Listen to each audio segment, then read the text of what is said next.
নজর রাখবো পরবর্তী সংবাদে।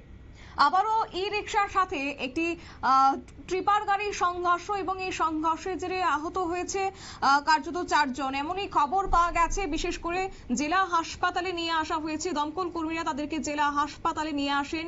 একদিকে হাই স্পিড ই রিকশা, অন্যদিকে ট্রিপার গাড়ি।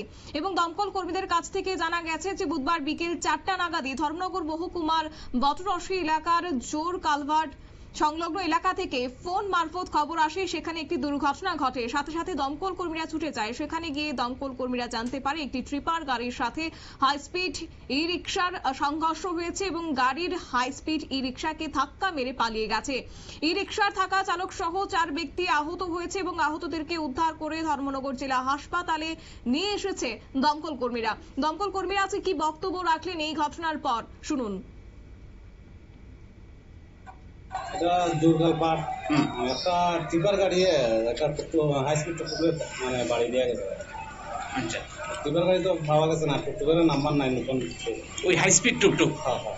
আচ্ছা, ইয়াগো প্রপার্টি ইয়াগো এমনি 6 জন ইঞ্জুরি হয়েছে। একজন মান্না দেবদাস 40 বছর, বাড়ি কাঞ্চনপুর টাকা থেকে নতুন করছে। আর একজন হচ্ছে দীপেন্দ্র দেবনাথ 60 বছর, বাড়ি কৈলাসর। আর একজন অমল নমসূদ্র 44 বছর, ফানিসাগর বাড়ি। আর পূজা দেবনাথ 26 বছর, ওয়েস্ট পদ্মবিল।